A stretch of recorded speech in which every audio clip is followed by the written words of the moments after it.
예수께서 여리고로 들어가 지나가시더라.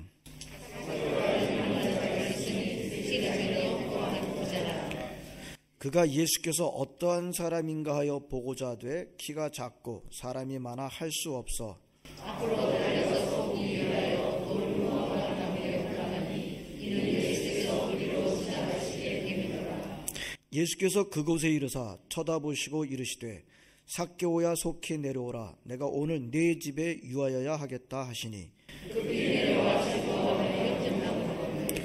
뭇 사람이 보고 수군거려 이르되 저가 죄인의 집에 유하러 들어갔도다 하더라.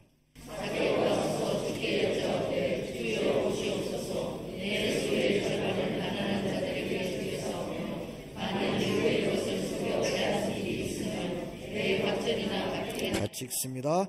예수께서 이르시되 오늘 구원이 이 집에 이르렀으니 이 사람도 아브라함의 자손이미로다. 아멘. 오늘도 우리가 나아가겠습니다. 우리 3일째 우리 김인수 목사님 오셔서 한국 교회 역사를 우리 전하시고 계시는데 기독교의 본질 시작해서 어저께는 우리 나라에 어떻게 복음이 오게 됐는지 예루살렘 교회로부터 시작해서 우리나라에 복음이 도착하기까지 말씀해 주셨는데 오늘은 제목이 복음과 변혁입니다. 복음이 우리나라에 들어와서 어떤 변화를 일으켰는지 말씀을 전해 주실 터인데 기대가 많이 됩니다. 모쪼록 우리 귀한 시간 말씀을 잘 들으시고 은혜 받으시고 마음판에 말씀을 새기시는 귀한 시간 되시기를 바랍니다. 나오실 때 다시 한번 크게 박수로 우리 목사님을 맞이하도록 하겠습니다. 나오시겠습니다.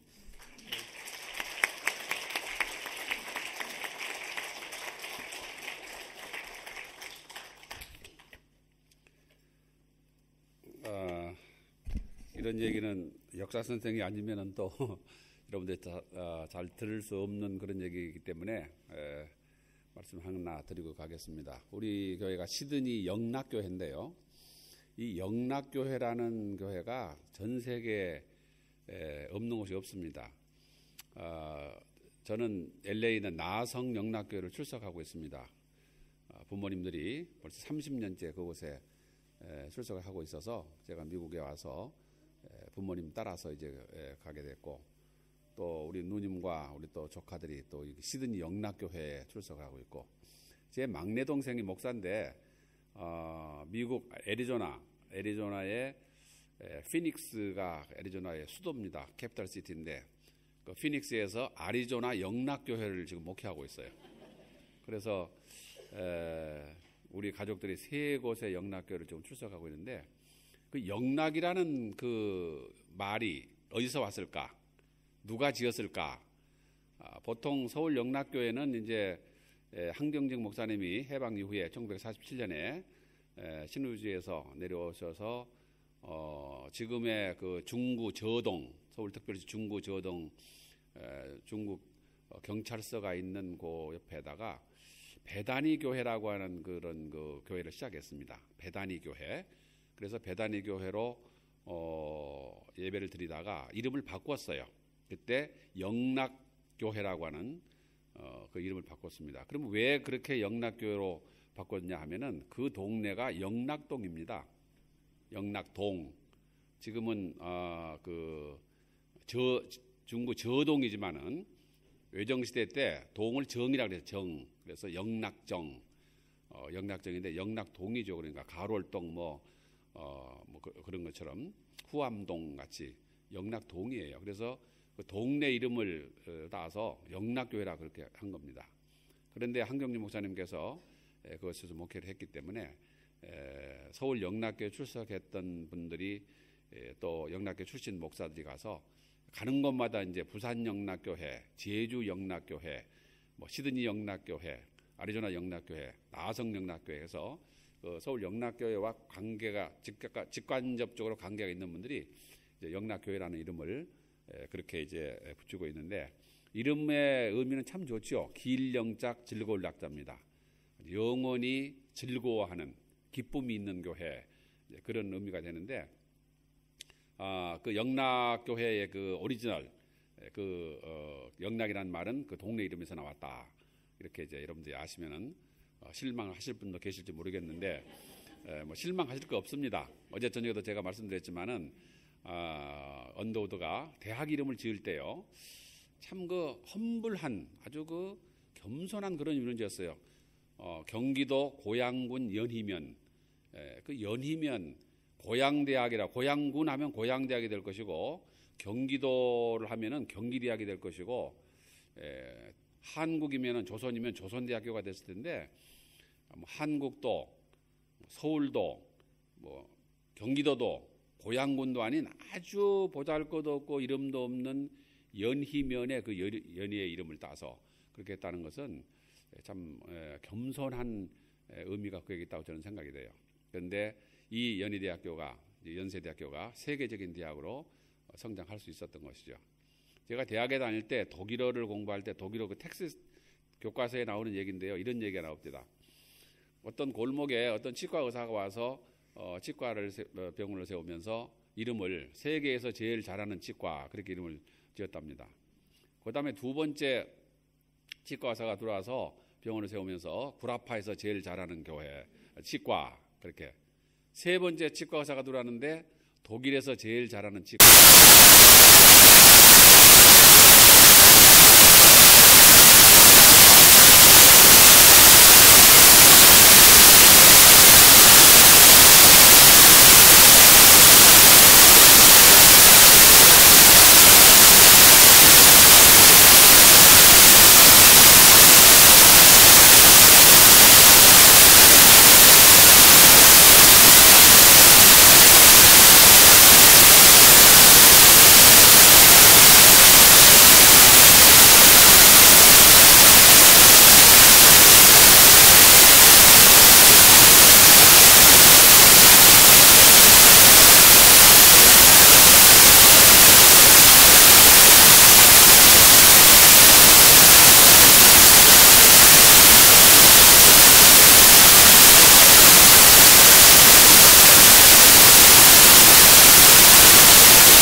예수님의 귀하신 이름으로 기도 올리옵나이다. 아멘.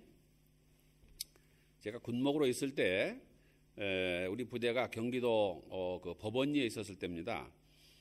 집에 와서 잠을 자고 있는데 새벽 2시에 누가 와서 막 문을 두들겨요. 그래서 나가봤더니 우리 군종 사병이 왔어요. 어떻게 왔냐 하니까 목사님 비상이 걸렸습니다. 그래요. 그래? 군인은 비상이 걸리면 가야 되지 않습니까? 뭐 군대 생활하시는 분들 많이 계시겠지만은. 그래서 이제 옷을 입고 군복을 입고, 그리고 그때 조그만 제가 50cc 그 오토바이가 하나 있었어요. 군목들에게, 전방에 있는 군목들에게 그 오토바이가 지급됐었는데 그것을 이제 타고 뒤에 군종 사병을 뒤에다 태우고, 그리고 연대 본부로 들어갔습니다. 들어갔는데 연대장 행정집차하고 작전차가 쫙 서치라이트를 양쪽에서 쫙 비치는데 거기에 모든 연대 장교들이 다 부동자세로 서 있는 거예요. 부연대장, 세 사람 대대장, 각 중대장들, 연대 참모들, 뭐 다 부동자세로 다 서 있어요. 그래서 저도 이제 가서 맨 뒤에 가서 서 있었죠. 부동자세로 서 있었죠. 그러니까 왜 그러는지도 이유도 모르고, 전혀 이유도 모르죠. 물어볼 수가 없고 말이지. 청한 엄숙한 분데, 연대장은 강대에 서 가지고 말이지, 화가 나서 막 왔다 갔다 하면서, 그러면서 부연대장부터 시작해서 모든 장교들이 소위 그냥 얼차례 하는 거예요. 기합을 받는 거예요. 그래서 뭐 저도 이제 있었죠. 가만히 있었죠. 군대에서 뭐 차렷 부동자세 아시지 않습니까? 절대 움직이면 안 되는 겁니다. 시간이 얼마나 지났는지 모르겠어요. 한 30분이나 지났는지 40분이 지났는지 서 있는데, 제가 큰 나무 밑에 이렇게 서 있었는데요. 나무에서 주르륵 거미가 한 마리 내려오더라고요. 그러더니 내 얼굴에다 거미줄을 치기 시작하는 거예요. 거미줄을 치기 시작하는데 이거 뭐 견딜 수가 없죠. 생각을 해보세요. 얼굴에다가 검을 쳐 얼마나 내가 가려웠겠어요. 간지럽겠어. 그래서 뭐 터가지고 그냥 탁 한번 거미를 쳐버리면 되는 거 아닙니까? 그럼 거미가 뭐 날아가 버리면 더 이상 하잖아요. 그런데 부동자세 서 있었기 때문에 내가 손을 들어서 거미를 칠 수 없는 거예요. 이것이 이제 부동자세의 그 원칙이거든요. 그래서 계속해서 내 얼굴에 거미줄을 치는 것을 그대로 참고 또 참고 참으면서 내가 무슨 결단을 했냐면은 내가 빨리 제대하고 이놈 군대를 끝내야 되겠다. 군대 생활을 끝내야 되겠다. 소위 이제 군대에서 말뚝 박는다 그러는데 말뚝 박는다는 것은 이제 장기 복무를 한다 그런 얘기죠. 그래서 계속해서 진급을 하고 이제 군종감까지 대령이 되면 군종감이 될 수 있는데 군종감까지 하고 이제 제대를 할 그런 길이 있었지만은 저는 물론 뭐 장기 복무를 할 생각은 없었습니다. 군 복무를 마치고 이제 유학을 갈 계획을 세우고 있었기 때문에 그런데 그날 저녁에 내가 또 다시 결심한 것은 군대 생활은 더 이상 내가 할 일이 아니다 하는 왜냐하면 자유가 없는 장교지만은 내가 서울에 가고 싶어도 서울에 갈 수가 없습니다. 외출증이 없으면 장교라도 못 가는 거예요. 연대장이 허락이 없으면 내가 법원리에서 버스를 타고 서울에 갔다 올 수가 없어요. 군인은 규율에 의해서 규칙에 의해서 움직이는 되기 때문에 그래서 자유라고 하는 것이 얼마나 소중한 것인가. 내가 내 손을 들어서 얼굴을 긁을 수 있는 이 자유, 이것이 자유입니다. 무심한 것 같지만은 부동자세로 서 있는 사람에게 있어서는 손을 올릴 수 있는 자유조차 없는 거예요. 우리가 세상을 살아가면서 우리는 수많은 것에 얽매여 살고 있습니다. 내가 하고 싶은 일을 할 수 없는 그 일 때문에. 그러나 그리스도를 통해서 자유함을 얻은 사람이 오늘 누가복음 19장에 나오는 삭개오라는 사람입니다. 삭개오는 세리장이었었죠. 그래서 세금을 걷어서 일정 부분 로마 정부에 갖다 바치고 그리고 일정 부분은 자기가 먹는 이러한 일을 했습니다. 그래서 유대인들이 세리를 볼 때 가장 증오하는 사람 가운데 하나입니다. 강제로 세금을 걷어가지고 그것을 적국인 로마 정부에다 갖다 바치는 그런 사람이기 때문에 그래서 그를 배관시했고 그를 비웃었고 손가락질했고 인간으로 취급하지 않았고 죄인으로 취급했어요. 그러나 삭개오는 누가 뭐라 그러든지 간에 많은 돈을 벌어서 호화저택에서 살면서 기름진 음식을 먹으면서 비단 옷을 입으면서 살아가는 그것으로서 인생의 행복을 느끼려고 했던 것이에요. 그래서 성경을 보니까 그는 부자라 그랬죠. 많은 돈을 가졌습니다. 남부러울 것 없는 그런 생활을 했습니다. 그러나 인간은 인간이기 때문에 배부른 돼지가 행복할지 모르지만 인간은 배가 부르다고 행복한 것이 아니죠. 영혼의 고독감, 잠자리에 누웠을 때 잠이 오지 아니하고 내가 앞으로 죽은 다음에 어떻게 될 것인가, 진리는 어디에 있는 것인가, 내가 이렇게 사는 것이 올바른 삶인가 하는 고민과 고민 속에서 예수님께서 여리고성에 지나가신다는 말씀을 듣고 쫓아갔습니다. 가보니까 군중들이 막 둘러싸고 있는데 키가 작아서 주님을 볼 수가 없죠.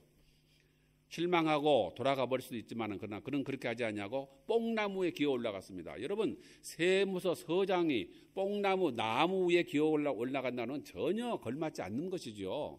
동네 쪼무레기들이나 하는 그런 일이지 어떻게 성인인 세무 서장이 그래도 사회적으로 서장인데 이 사람이 뽕나무에 기어 올라가서 나무를 해치고 주님을 바라다 볼 수 있습니까? 주님과 시선이 마주쳤고 삭개오야 내려와라. 내가 오늘 저녁에 내가 너희 집에 유하겠다 하는 말씀하십니다. 그리고 삭개오가 기쁜 마음으로 주님을 영접합니다. 주님을 자기의 집으로 영접했지만은 마음에 심령에 마음을 열고 주님을 영접했습니다. 자, 주님을 영접한 후에 삭개오가 무슨 얘기를 하는지 성경을 통해서 보세요. 첫 번째 무슨 말을 했습니까? 주님 보시옵소서. 내 재산의 절반을 팔아서 가난한 사람들에게 나눠주겠습니다. 평생을 모아놓은 재산의 50%를 헌납하겠다는 거예요. 이것이 어떻게 가능한 일입니까? 여러분들 재산의 절반을 지금 내놓을 수 있습니까? 유산으로 남기는 게 죽은 다음에 유산을 남기는 게 아니라 지금 당장 내가 살아있는 이 순간에 50%를 내놓겠다는 거예요. 여러분들이 100만 불짜리 아파트에 집에 사신다면 50만 불을 내놓아야 되는 겁니다. 은행에 여러분들이 10만 불이 있으면 5만 불을 내놓아야 되는 거예요. 이것이 어떻게 가능했는가? 복음이, 진리가 그 속에 들어갔기 때문에 그렇습니다. 주님을 제대로 만난 사람은 물질에서 해방이 되는 것이에요. 돈을 모아야 되겠다, 내가 부자가 돼야 되겠다는 그 생각에서 해방이 되는 겁니다. 물질이 나를 지배하는 것이 아니라 내가 물질을 지배하게 되는 것입니다. 그래서 저는 이제 신학교에서 미국의 이민 신학교에 있다 보니까 재정적으로 많이 어려워요, 신학교가. 그래서 이제 가는 곳마다 우리 신학교를 좀 도와주세요 하면서 설교를 하면서 삭개오의 결단, 그런 얘기합니다. 삭개오의 결단. 그래서 지금 당장 50%를 내놓지 못하지만은 유언을 써라, 유언장을. 그래서 여러분들이 유언장을 쓰실 때요, 여러분들이 가지고 있는 재산, 집이라든지 재산 100만 불이라고 합시다. 유산이 100만 불. 100만 불을 처리하는 세 가지 방법이 있습니다.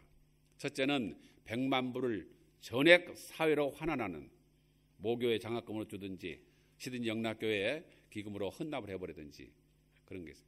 그 다음에 100만 불을 전액 자녀들에게 주는 방법이 있습니다. 자녀들에게. 아들하고 딸 둘이 있는데 각각 50만 불씩 나눠 가져라 하고 자녀에게 주는 방법이 있어요. 그리고 이제 제가 권하는 것은 삭개오의 결단이에요. 50%는 자녀들에게, 50%는 하나님께. 그렇게 하자는 거예요. 그래야 우리가 하나님 앞에 갈 때 너 세상에 있는 100만 불 유산 어떻게 하고 왔지? 저는 전액 교회에 헌납하고 왔습니다. 하나님께서 얼마나 칭찬하시겠어요. 저는 한 푼도 교회나 사회에 헌납하지 않고 애들한테 다 주고 왔습니다. 그러면 체면이 안 쓸 거 아니에요. 어떻게 하나님 보겠어요. 근데 제가 전액은 헌납하지 못했지만 50%는 헌납하고 50%는 자녀에게 주고 왔습니다. 그러면은 그래도 좀 면목이 좀 있지 않겠냐 하는 그런 얘기입니다. 그래서 그렇게 유언을 쓸 때 그렇게 쓰는 게 좋겠다는 그런 얘기를 합니다. 이게 삭개오의 결단이라 그런 얘기하는데, 그 다음에 두 번째, 삭개오가 주님을 만난 후에 두 번째 결단이, 내가 남의 것을 속여서 빼앗은 것이 있으면은 이스라엘 법에는 2배만 갚아주면 됩니다. 그런데 4배로 갚아주겠다 그렇게 얘기했어요. 4배로. 이것은 자기의 과거의 죄에 대한 청산입니다. 결단이에요. 내가 남에게 손해 끼친 것, 남에게 꾸어서 갚지 않은 것, 남의 물건 가져와서 돌려주지 아니고 나에게 내가 내 것을 사용하는 이 모든 것, 이런 것들을 주인에게 돌려주겠다는 그러한 결단이라고 하는 것입니다. 그리스도를 만난 사람들이 세 종류가 있는데요. 주님을 만난 후에 5,000명 떡 나눠줄 때 떡을 받아 먹고 병을 고치고 이적 기사를 행하는 것을 보고 그냥 집으로 가버린 사람들이 있습니다. 주님을 만났지만은 주님과 상관없이 가버리는 그런 사람도 있어요. 두 번째는 주님을 만난 후에 주님에 대해서 적대하는 사람들이 있습니다. 대표적인 사람이 가룟 유다지요. 3년 동안 주님을 따라다니면서 모든 것을 다 체험하고도 마지막에 주님을 은삼십에 팔아먹는 이러한 주님을 적대하는 사람들. 십자가에 못 박으라고 아우성치며 소리질렀던 수많은 당시의 이스라엘 백성들.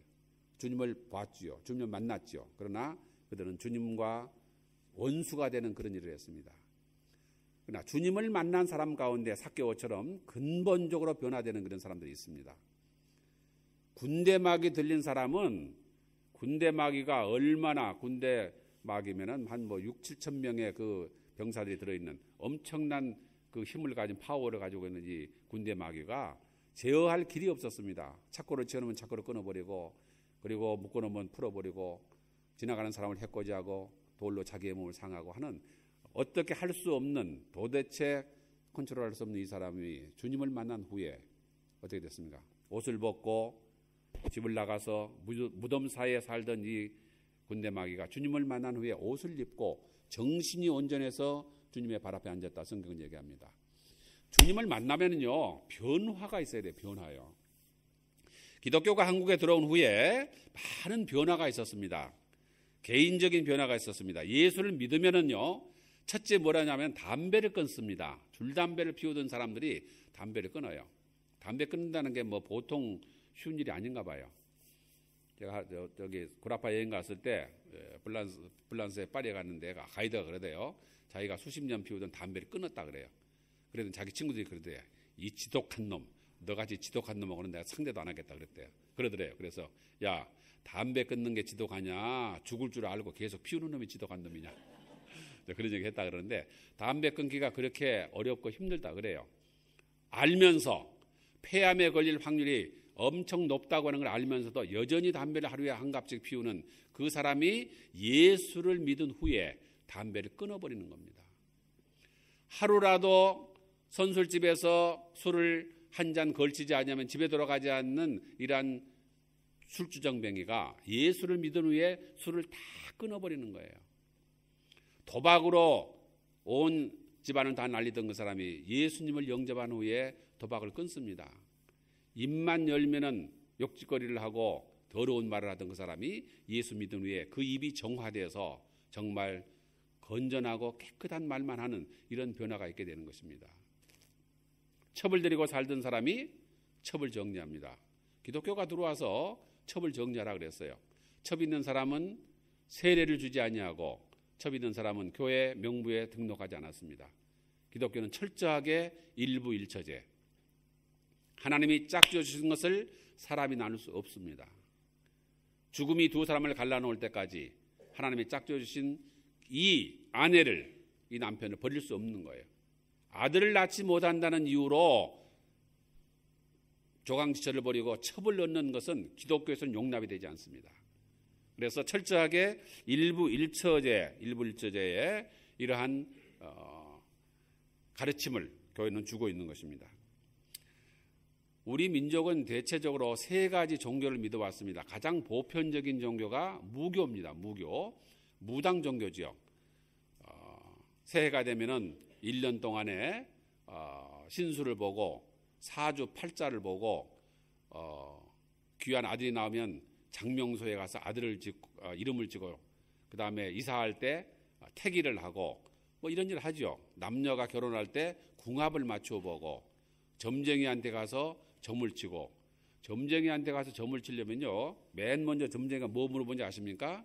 생년월일, 년월일시 4개를. 그래서 연월일시가 이게 4기둥입니다. 그래서 사주라 그래요.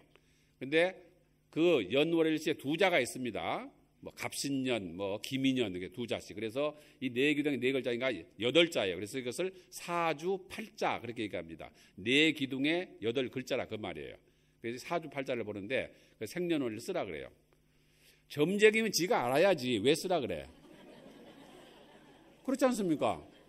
아, 당신은 몇 년, 몇 월, 며칠, 몇 시생이시군요. 이게 점쟁이지.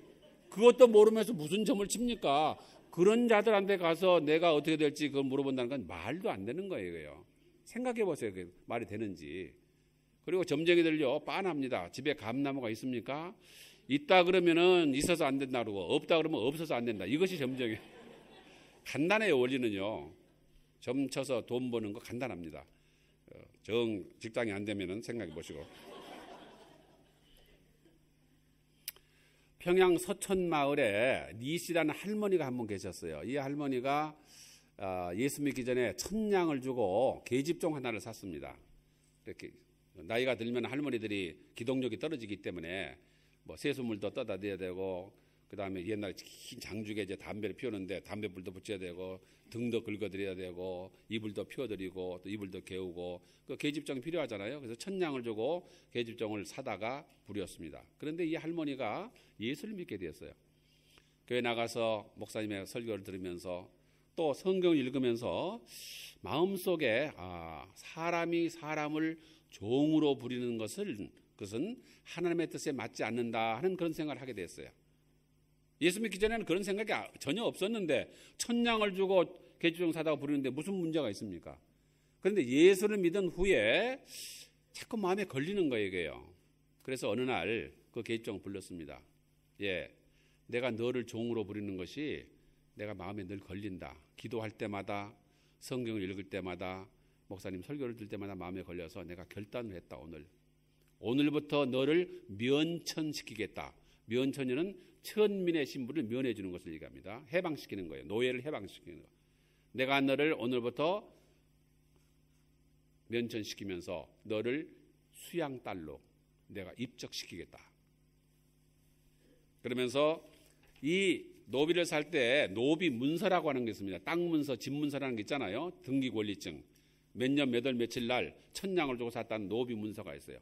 이 애를 팔 때는 돈을 받고 이 노비 문서를 넘겨주는 겁니다. 우리가 아파트 팔 때 아파트 돈 받고 아파트 땅 집 문서 넘겨주는 것처럼. 그런데 이 아이가 보는 앞에서 성냥을 갖다가 불을 붙여서 그 노비 문서를 불질러 버렸어요. 천냥을 주고 샀기 때문에 벌써 몇 년이 지났기 때문에 벌써 나이가 많아졌고 노동력이 아이가 컸고 노동력이 많아졌기 때문에 1,500냥이나 2,000냥을 주고 팔 수 있는 재산을 불질러 버리는 겁니다. 여러분, 우리는 4,000년 동안 우리 민족은 노비라고 하는 종이라고 하는 제도를 채택해 왔습니다. 종을 부렸어요. 돈을 주고 사가지고 와서. 그런데 이 할머니가, 시골의 할머니가 예수를 믿은 후에 1,500냥 되는 엄청난 재산을 불질러 버렸다 이거예요. 여러분, 2억짜리 20만 불짜리 아파트 불질릴 수 있습니까? 문서를. 그 힘이 어디에서 나왔겠느냐, 이 시골의 할머니가. 무엇이 이 할머니로 하여금 그 엄청난 재산을 불질러 버릴 수 있었을까? 그리고 평생 종으로 부려야 될 그 아이를 수양 딸로 만들 수 있는 힘이 어디에서 나왔냐 이거. 이것이 복음의 힘인 것입니다. 복음. 복음이란 말을 히라버로서는 듀나미스라고 얘기하는데, 이 듀나미스라는 말에서 다이나마이트라는 그런 영어의 단어가 나왔습니다. 다이나마이트는 엄청난 폭발력을 가지고 있잖아요. 이 복음의 힘이라고 하는 것은 이렇게 개인을 완전히 변화시키는, 그러니까 놀라운 힘을 가지고 있다고 하는 것입니다.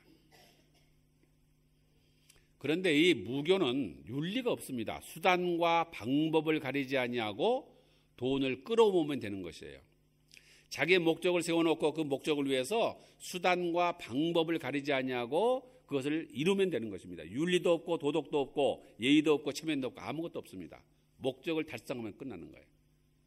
우리나라 속담 가운데 가장 바람직하지 못한 속담이 뭐냐면 개같이 벌어서 정승같이 쓴다 그겁니다.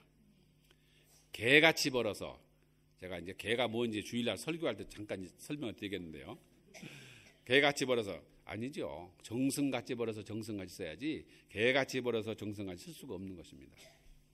이 무교가 무섭게 우리 속에 들어와 있습니다. 그래서 국회의원 출마하는 사람이 점쟁이한테 가서 이번에 당첨될까요? 물어봅니다. 대학 입시를 앞두고 엄마가 점쟁이에 가서 이번에 우리 딸이 이 대학에 지원하려고 하는데 합격할까요? 점쟁이한테 물어보죠. 궁합을 맞춰보고 하는 거 보통 일입니다. 그 다음에 우리 민족을 크게 지배한 종교가 불교입니다. 불교는 주후 372년 고구려 소수리망 2년에 중국의 중순도라는 사람이 불경과 불상을 가져와서 한국에 불교를 전하기 시작했습니다. 그래서 불교가 한국 문화에 엄청난 영향을 미쳤어요. 약 1700년 동안 우리 민족을 이 불교가 다스렸기 때문에 우리의 생활 속에 불교가 굉장히 불교의 영향이 들어와 있습니다. 교회, 목사란 말이 불교 용어입니다. 모르셨죠? 교회, 목사가 기독교 용어인 줄 알았죠? 아니에요. 불교 용어예요. 우리 생활 속에 불교 용어가 얼마나 많이 들어와 있는지 몰라요. 야단 법석이 난다. 아수라장이 돼버렸네. 까지 그 2판 4판이지. 그 순간에, 그 찰나에, 고해와 같은 세상에 전부 불교 용어입니다. 이게요. 불교 용어. 몇 억겁을, 극락왕생 등등 이런 것들이 우리 생활 속에 깊숙이 들어와 있어요. 불교 용어 가운데 가장 우리가 흔히 쓰는 용어가 인연입니다. 인연. 전생의 인연. 여러분과 제가 이렇게 며칠 동안 만나는 것은요, 엄청난 전생의 인연 때문에 이렇게 된 겁니다. 그냥 우연히 된 게 아니에요. 불교에서는 지나간 사람과 옷깃만 스쳐도 전생에 인연이 있다, 그렇게 얘기해요. 그래서 결혼이라고 하는 것도 그냥 아무나 남녀가 만난다고 되는 게 아닙니다. 딱 될 것 같은데 안 되잖아요. 인연이 없어서 그렇게 된 거예요. 연이 있어야 부부가 된다, 그렇게 얘기합니다. 그래서 결혼은 인연이 있어야 된다. 근데 저는 그렇게 생각하지 않습니다. 인연만 가지고 안 되죠. 저놈도 있어야 되지. 저놈과 인연이 만나야지 결혼이 되지. 어떻게 인연만 가지고 결혼이 됩니까? 불교는 우리에게 자비의 정신을 가르쳤습니다. 선행을 많이 해야 극락왕생한다. 그래서 적선이라 그래요. 적선하세요. 거지가 와서 적선 좀 하세요. 이렇게 저기 쌓을 적자 한문으로 쌓을 적자 선할 선자 선을 많이 쌓으라는 거예요. 적선을 많이 하면 집안이 잘 되고 자손이 잘 된다. 그래서 적선. 그래서 우리 한국 사람들에게 자비의 마음을 주었습니다. TV에서 누가 어려움을 당하고 이런 고통을 당한다면은 전화를 돌려가지고 1,000원씩 하는 거 하고 그 다음에 더 돈을 보내고 이번에 세월호 사건 터지는데도 성금을 모으고 말이죠. 누가 수해가 났다면 또 성금을 모으고 그렇게 이 자비의 정신, 이 적선을 많이 해야 이제 천국에 극락에 갈 수 있기 때문에 그렇습니다. 또 한 가지 불교가 우리에게 준 귀중한 소원은 생명을 존중하는 겁니다. 생명 존중의 사상, 살생을 금하라. 그래서 될 수 있는 대로 나와 상관없는 생명을 죽이지 말라는 겁니다. 그래서 개미 한 마리도 승려들이 길을 가면서 땅을 보고 조심히 가는 것은 우연찮게라도 개미 한 마리라도 밟아서 죽이지 않겠다는 거예요. 나와 아무 상관없는 이 개미를 밟아서 죽일 수 없다. 생명. 그리고 전생에 이 개미가 사람인데 저주를 받아서 이 세상에 환생할 때 신선으로 나오는 사람, 사람으로 나온 사람, 축생, 짐승에 대해서 나온 사람, 이게 세 가지로 이렇게 나옵니다. 사람이 다시 세상에 올 때. 그래서 전생과 현생과 내생이라고 하는 이 삼생이 계속 도는 윤회, 역사라고 하는 것, 끝없이 도는 윤회의 사상. 이것을 이 윤회에서 해탈하는 것, 이것이 불교의 해방인데, 그래서 불교에서는 이제 생명을 존중하는 그런 사상을 가지고 있습니다. 그래서 백정을 천민으로 여기는 것은, 백정들은 동물을 죽이는 것이 업이잖아요. 그렇기 때문에 이 백정들을 천민으로 취급해버린 겁니다. 그게 불교의 영향이에요. 그러나 불교는 우리들에게 결정적으로 염세적인 그러한 사상을 주입했습니다. 이 고해와 같은 세상, 이 사바 세상, 그래서 출가를 해서 집을 떠나서 가정을 버리고 이제 깊은 산속에 들어가서 돌을 닦아가지고 성불이 되는 그런 것을 가리켰습니다. 그래서 우리 민족으로 하여금 비관적인 그런 부정적인 그런 생각들을 갖게 하는 이러한 그 영향을 끼쳤어요. 그 다음에 세 번째는 유교인데요. 조선조 500년 동안 이성계가 고려조를 멸망시키고 조선왕조를 창업하면서 불교를 억압하고 억불, 그 다음에 숭유, 유교를 숭상했습니다. 그래서 삼강오륜, 공자와 맹자의 그 사상을 건국의 이념으로 삼았고, 그리고 조선조 500년 동안 우리는 유교의 강한 영향권에 하에서 살았습니다. 삼강오륜이라는 것은 인간의 윤리와 도덕입니다. 사람이 어떻게 세상을 살아가야 되는가 하는 그 윤리를 도덕을 가르쳐서 우리를 동방의 이직으로 만들었어요. 그러나 유교는 우리들에게 굉장히 나쁜 폐해를 많이 주었습니다. 그 가운데 가장 결정적인 것이 뭐냐면은 사람을 차별하는 문화입니다. 인도의 캐스트 제도가 있잖아요. 브라만, 크샤트리아, 베이샤, 수드라 이렇게 있고, 그 다음에 그 밑에 또 언터처블 이렇게 36가지의 사회 계층이 있습니다. 36가지. 그 계층이 하나만 달라도 결혼도 하지도 아니하고 상대하지 않습니다. 자기의 그 캐스트끼리만 이렇게 결혼도 하고 교제를 하는 거예요. 그런데 한국에도 이런 게 있습니다. 맨 위에 왕족들이 물론 있죠. 왕족들이 있고, 그 다음에 양반 계급이 있고, 양반 아래 중인 계급, 가운데 중자, 중인 계급이라는 게 있습니다. 이 중인은 주로 양반들의 첩이 낳은 서자들 그룹입니다. 그래서 이 사람들은 주로 의원, 요즘 같은 의사들, 의원, 그 다음에 역관, 통역관, 이렇게 테크니시안들이 이게 주로 이 계급에서 가고, 그 다음에 이제 상인, 장사꾼이 아니라 일상할 때 상자, 상인. 보통 우리가 쌍놈이라고 그러죠. 쌍놈 계급이 있고, 그 쌍놈 계급 아래에 천민 계급이 있습니다. 천민은 말씀드린 대로 종, 그 다음에 백정, 기생, 그 다음에 남사당패, 이런 그 계급이에요. 그래서 이 천민 계급은 사람으로 취급하지 않습니다. 한국에 요즘 같은 주민등록증이라는 게 있잖아요. 조정에 대한 호패라는 것이 있었는데 이 천민들에게 호패가 없어요. 그래서 물건까지 돈으로 사고 파는 그런 사람들로 인간 이하의 취급을 받던 그런 사람들입니다. 백정들 가운데서도 두 가지 또 계급이 있습니다. 소백정이 있고 개백정이 있어요.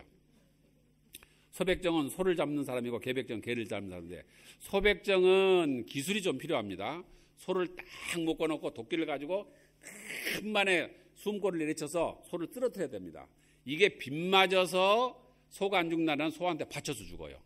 소가 가만히 있겠습니까? 자기를 죽이려고 하는데 와서 그냥 받아 죽죠. 그러니까 어려서부터 연습을 많이 해야 돼요. 그물 그어놓고 도끼로 탁 해가지고 마지막에 잡을 때 그냥 한 방에 소를 쓰러뜨려야 되는 기술이 그만 필요하죠. 근데 개백정은 기술이 필요 없습니다.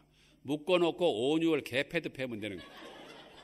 몽둥이로 그냥 뭐 찜질하면은 개가 뭐 죽지요. 그렇지 않으면 개를 목을 매달아서 잡거나. 그러니까 개 잡는 것은 그건 문제가 아니에요. 소 잡는 게 문제지. 그래서 소백정은 개백정보다 계급이 또 높습니다. 이렇게.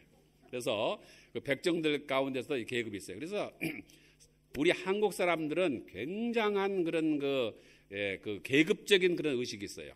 직업도 사농공상 그렇게 됐습니다.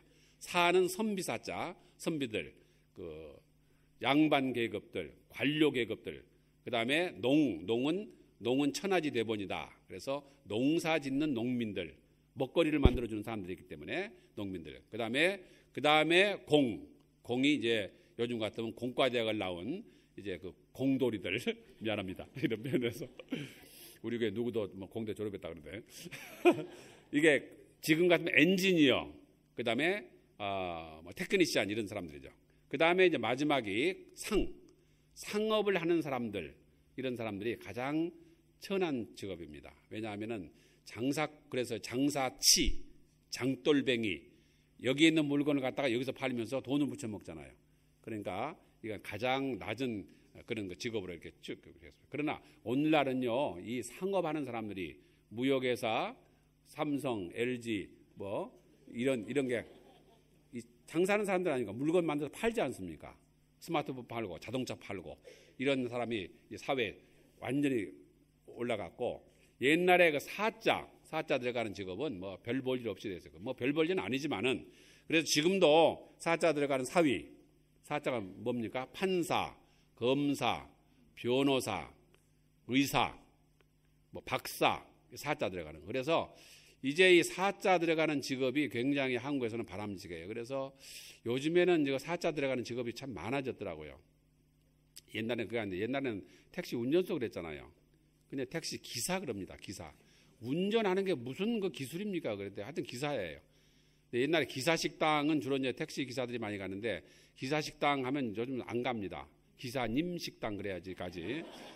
기사식당 가서 안 돼. 그래서 이제 사자가 많이 들어가는데, 이게 이제 옛날에는 그 간호보조원 그랬거든요. 간호보조원 그랬는데, 제가 미국 갔다 한국 갔더니 너무 조무사라 그래, 조무사.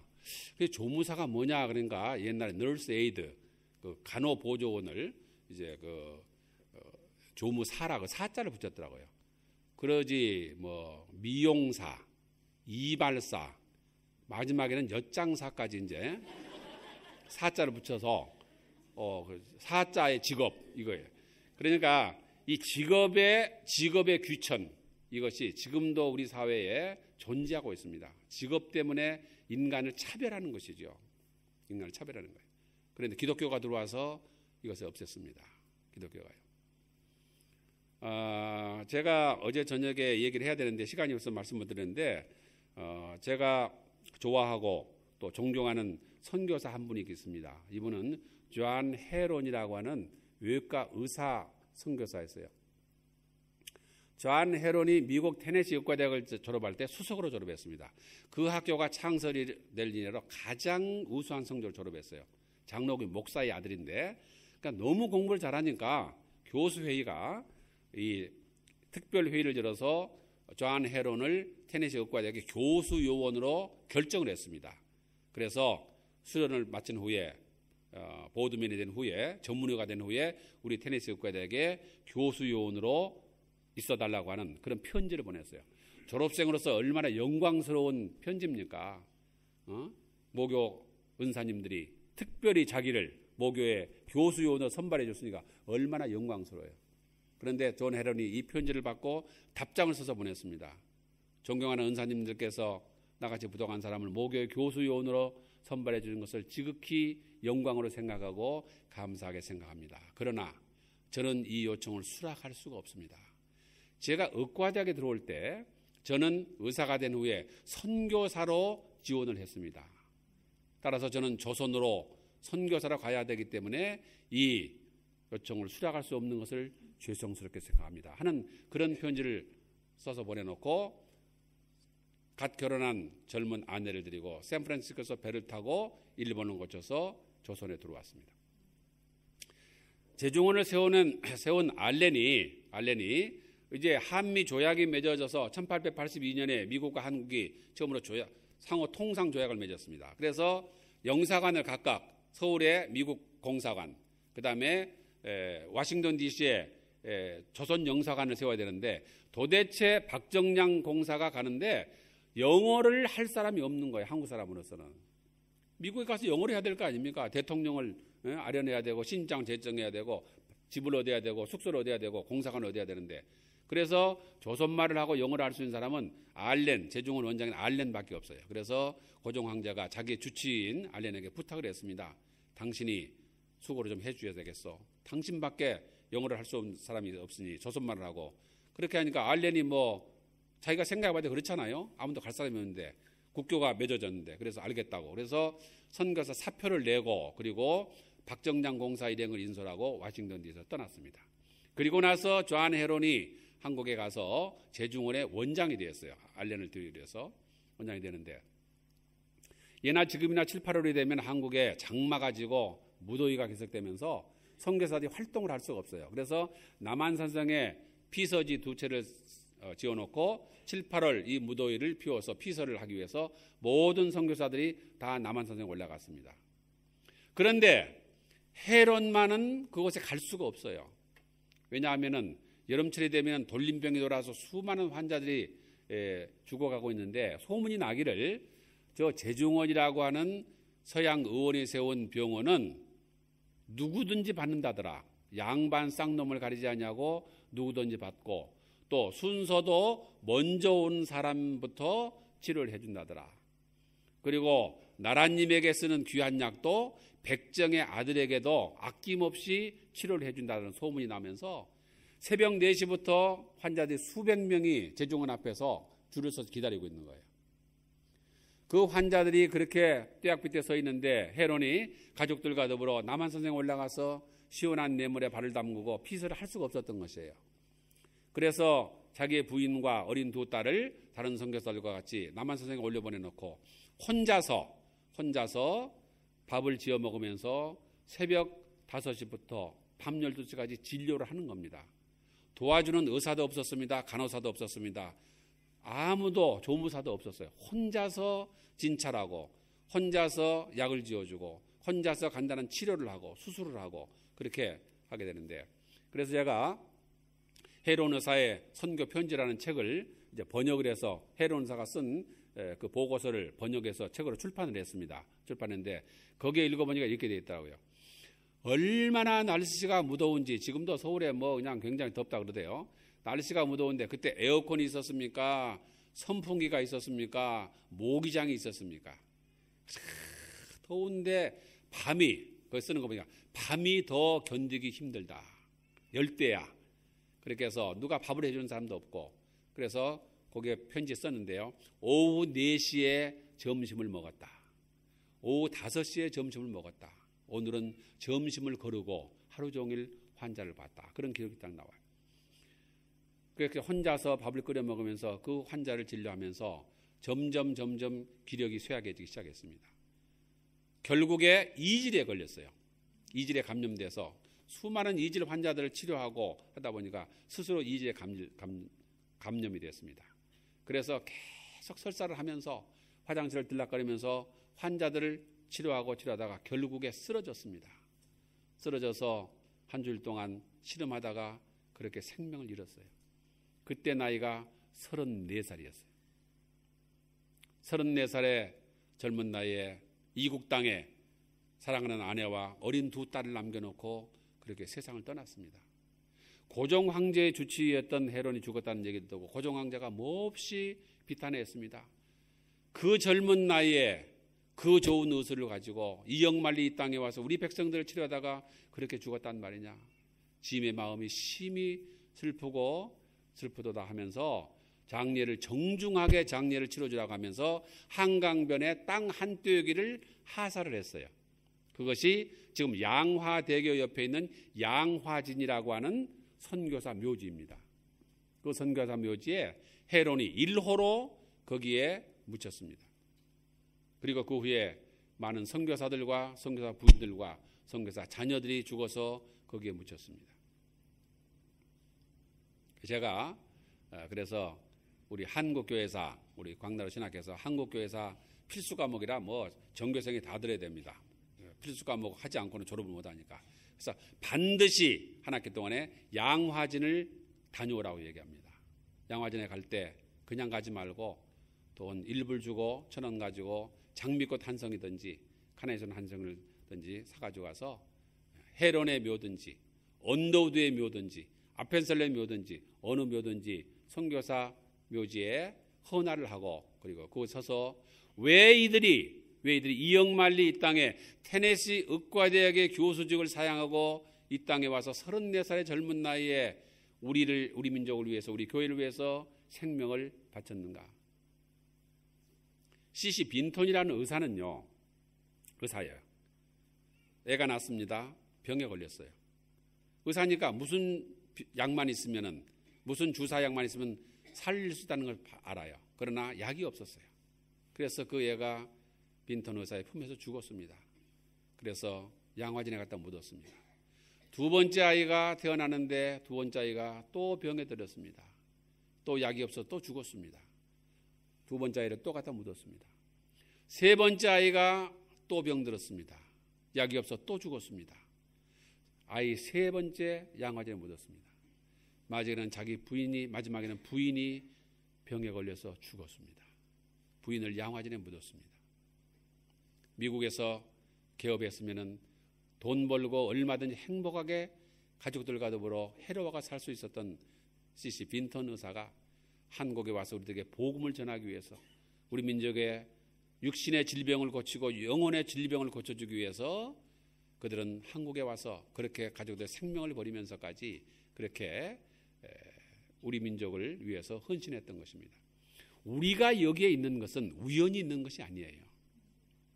우리가 이렇게 있는 것은 양화진이 있기 때문에 우리가 여기에 있는 것입니다. 그러나 양화진에 가보면요, 한국교회는 너무나도 양화진을 돌보지 않아요. 허술하게 된. 지금은 많이 좀 좋아졌지만은 전에는 양화진이 버려진 곳이었습니다. 그곳이요.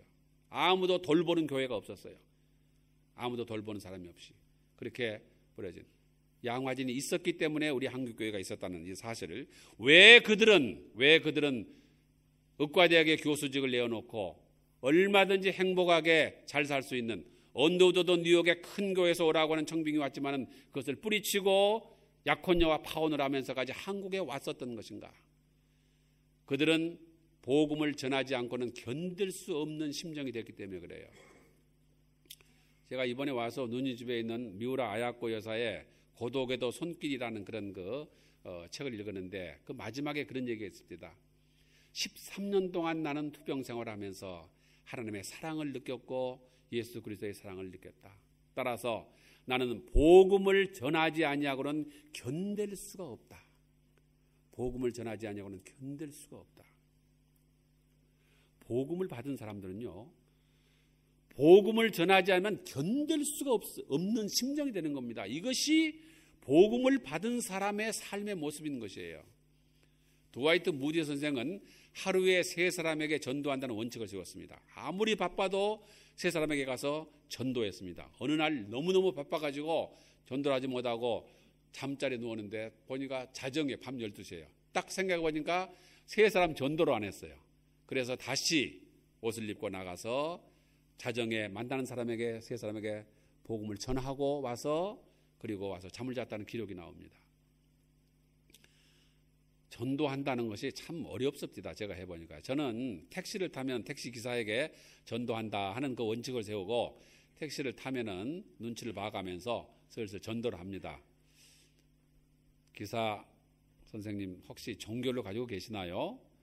물어보고 또 없다 그러면은 교회 좀 나가시지요?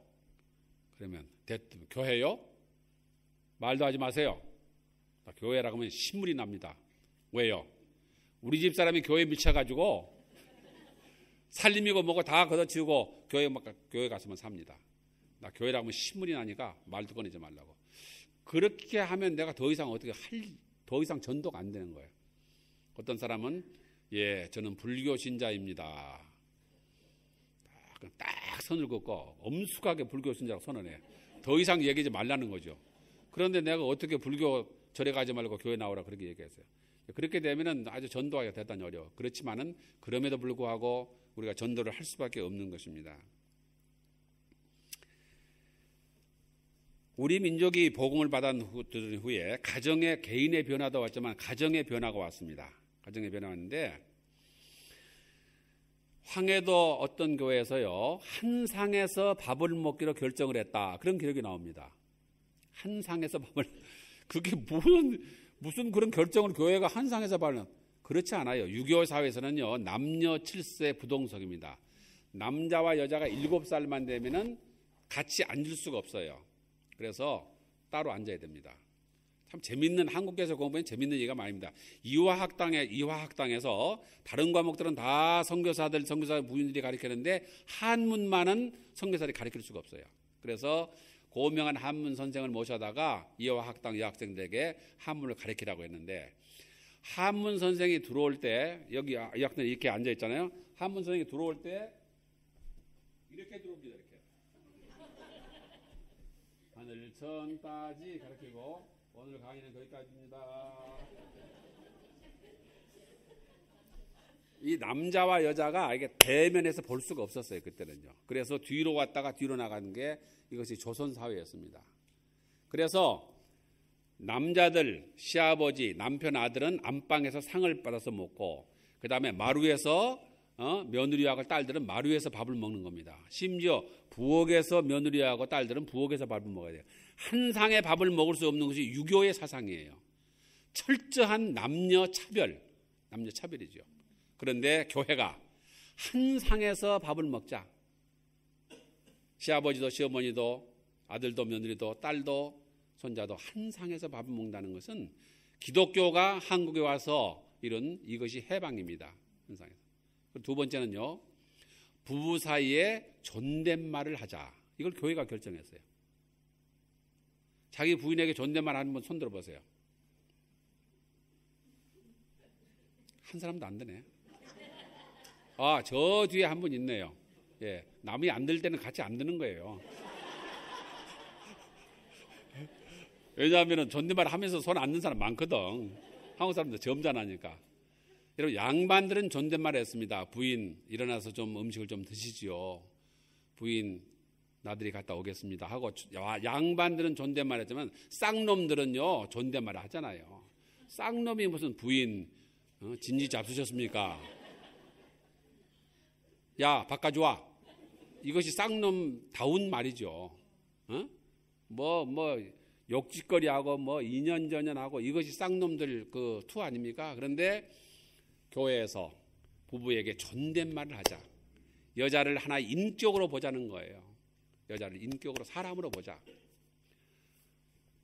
어제 저녁에 제가 말씀드렸습니까? 여자는 아이를 낳는 기계에 불과했습니다. 조선사회에서는. 그러나 기독교가 여성을 사람으로 인정한 겁니다. 그래서 조혼을 금지시켰습니다. 조혼, 일찍 결혼하는 거. 9살, 10살이 되면 벌써 결혼을 시킵니다. 이게 왜 그러냐 하면은요, 몽고족들이 만주에 오랑캐들이 들어와서 처녀들을 붙잡아 갔어요. 처녀들을요. 외정시대 때 처녀들을 붙잡아다가 정신대로 일본 군인들의 성 놀이객감으로 만드는 것처럼 처녀들을 붙잡아서 오랑캐들, 몽고족들에 가서 첩을 만들고 시종을 만들고 이렇게 성 놀이객감으로 만들었거든요. 그런데 양반집에서 그런 오랑캐들에게 딸이 잡혀갔다는 것은 불명예해요. 그래서 일찍이 결혼시켜버립니다. 남편이 있고 아이가 있는 부인들은 잡아가지 않냐고 처녀만 잡아갔거든요. 그래서 조혼이 생긴 겁니다. 조혼. 그래서 한 많은 여인들이 끌려가서 평생을 살다가 고향으로 돌아옵니다. 돌아오는데 이 고향으로 돌아온 여자를 돌아올 환자, 시골 향자, 계집 여자, 환향녀, 고향으로 돌아온 여자라. 일생을 그렇게 살다가 말도 안 통하고 짐승 같은 인간들하고 살다가 남편도 죽고 아이들은 커서 다 나갔습니다. 병들었습니다. 죽었습니다. 그래서 고향으로 돌아옵니다. 내가 이 역당에 끌려가서 한많은 삶을 살았지만 내 뼈라도 내 고향 사는 언저리에 묻어야 되겠다는 마음을 가지고 고향으로 돌아오는 것입니다. 사람이 죽을 때가 되면 고향을 생각하는 것이죠. 여우도 죽을 때가 되면 자기가 태어난 골짜기를 향해서 머리를 두고 준다 그래요. 여러분, 어류학자들이요 지금도 풀지 못하는 신비가 있습니다. 그게 뭐냐 하면은 셀몬을 치어를 풀면은 그게 나갑니다. 강원도 남대천에서 연어를 수십만 마리를 하면은 이것이 나가서 태평양에서 몇 년을 살다가 마지막에 죽을 때가 되면 자기가 나간 남대천으로 돌아옵니다. 그리고 거기에서 알을 낳고 그리고 죽습니다. 그리고 그 알들이 자기의 몸을 먹고 자라도록 그렇게 하는 거예요. 근데 섬진강 하류에서 방류한 칭어들은 반드시 섬진강 하류로 돌아옵니다. 남대천으로 돌아오잖아요. 강원도에서 푼 것은 강원도 돌아오고 섬진강 하류에서 푼 것은 섬진강 하류로 돌아와요. 근데 이 연어가 어떻게 자기가 낳은 그곳을 고향을 찾아올 수 있을까? 이 신비를 풀지 못해요. 그런 미물의 물고기도 고향을 찾아오는데 인간이 그러지 않겠습니까? 그래서 가는데 집에 돌아오지만은 집에서는 환영하지 않습니다. 너 같은 딸은 둔 일이 없다.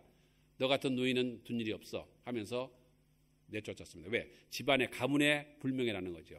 그래서 이 한만한 여인들이 돌아다니면서 병들어 죽고 굶어 죽고 그리고 고통당하다가 그렇게 죽어가고 있어요. 그래서 조정에서 어명으로 고향으로 돌아온 여인들을 아무것도 묻지 말고 다 받아주라. 나라가 약해서 강제로 끌려간 이 한많은 여인들을 우리가 받아주지 않으면 누가 받아주겠냐 하면서 이제 받아주는 어명을 이제 내립니다. 그러면서 한 가지 조건을 내세웠어요. 서울로 들어오기 전에 북악산에서 흘러내리는 깨끗한 물에 목욕을 하고 머리를 감고 목욕을 하고 그렇게 들어오라 그렇게 명령했어요. 그래서 이것을 넓을 홍자 구제할 제자 홍제천이라 그렇게 합니다. 서울에 홍제동이 있죠. 서울 서대문에 홍제동에 있는 그 홍제천이 이 환양녀들이 목욕을 하고 다시 고향에 돌아와서 그래서 씻는. 그러니까 우리가 세례받는 것이 죄를 씻는 의미가 있지 않습니까? 그러니까 역사적으로 보면은 우리나라 역사에도 그런 물로 몸을 과거의 모든 더러운 걸 씻는 그런 의미가 있어요. 그래서 고향에 돌아온 그들을 따뜻하게 그래서 병을 치료해주고 먹거리를 주고 따뜻하게 생을 마칠 수 있도록 한많은 삶을 살아온 그 여인을 돌보는 이러한 그 따뜻한 우리의 마음이 있는 것이에요. 그래서 조혼을 금지시켰습니다. 어렸을 때 결혼하다 보니까 장애아가 나오고 뭐 여러 가지 문제가 생긴 아이들이 많이 나와요. 그래서 여자가 14살, 남자가 16살이 될 때까지 결혼을 하지 못하게 교회가 그렇게 계도를 했습니다. 그래서 조혼을 금지시켰습니다.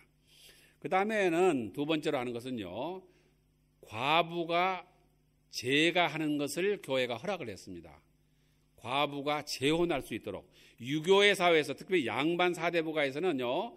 재혼을 할 수가 없습니다. 일단 시집을 가면은 죽어서 시체가 나와야지 다른 데 시집 간다는 것은 그 가문의 불명예예요. 그래서 14살 먹은 처녀가 이제 16살 먹은 신랑과 결혼을 했습니다. 혼례식을 올렸어요. 그래서 첫날 저녁에 초야를 추려야 되는데 이 신랑이 너무나 감격을 했는지 흥분했는지 그냥 하고 하트어택으로 죽어버렸어.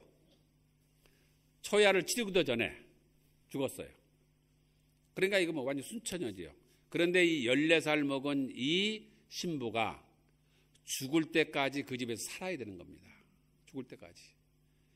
80까지 살다가 죽으면은 뭘 해줘요? 연료문을 세워줘요. 연료문. 우리 집안에 연료문이, 우리 가문에 이런 연료가 있었다.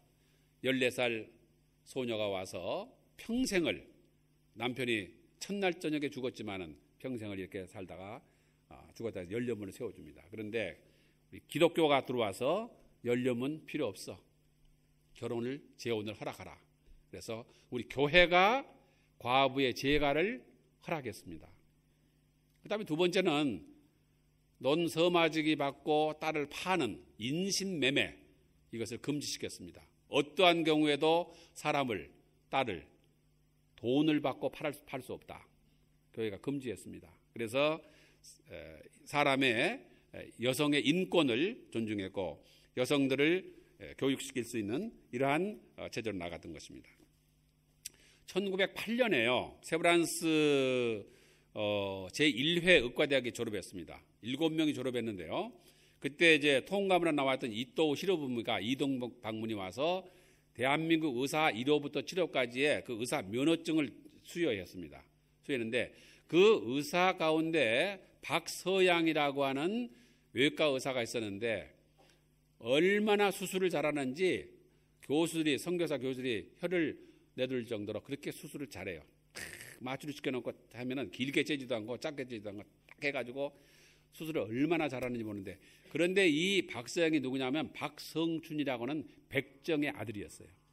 백정의 아들. 그래서 지 애비가 그렇게 칼질을 잘하더니 역시 피는 못 속이는구만 뭐 사람들이 그런 얘기했다는데 생각해 보세요. 조선사회에서 백정의 아들이 성균관에 들어가서 공부를 하고 과거 시험을 보고 장원급제를 했다고 하는 것은 하늘이 2조각 3조각이 나도 불가능한 일입니다.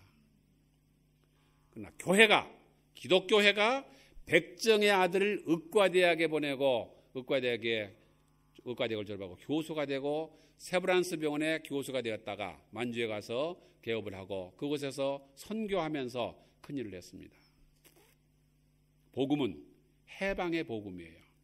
복음이 들어가는 것에 해방이 있어야 됩니다. 어떠한 것도 인간을 구속할 수 없는 자유, 완전한 자유를 주는 것입니다. 제가 74년에 미국 유학을 가서 이제 공부를 하는데 인도에서 온 그 학생이 하나 있었어요. 이름이 모세, 우리나라 모세스라는 친구가 있었는데 추수감사절 무렵에 오랜만에 기숙사에서 큼지막한 스테이크가 하나 나왔더라고요. 그래서 이제 모세하고 이제 둘이 같이 앉아서 스테이크를 잘라 먹으면서 제가 그런 농담을 했어요. 인도에서는 소고기를 먹지 않습니다. 우리 뭐 당군 할아버지가 뭐 곰이 마늘 먹고 뭐 사람이 돼서 뭐 그런 신화가 있는 것처럼 인도에서는 사람이 소에게서 나왔어요. 소에게서 인도의 시조가 나왔기 때문에 소를 거룩한 짐승으로 해서 홀리 머더, 거룩한 어머니라고 해서 소고기를 절대 먹지 않습니다. 무슬림들은 돼지고기를 먹지 않는데 유태인들도 그렇고 인도에서는 소고기를 먹지 않아요. 그래서 소를 잡으면은 그건 살인하는 것과 마찬가지로 그렇게 엄중한 벌로 다스립니다. 제가 인도에 가보니까 이 소떼들이 말이죠. 막 돌아다니면서 그냥 큰 대로에도 소떼가 누워 있어요. 그럼 차를 몰고 가다가 소가 누워 있으니까 차가 갈 수가 없잖아요. 그러니까 내려가지고 소를 한쪽으로 몰아놓고 그렇게 가고 모를 다 심어놨는데 소떼가 지나가면서 그 뭐 심어놓은 모를 그냥 다 망쳐버리는 거예요.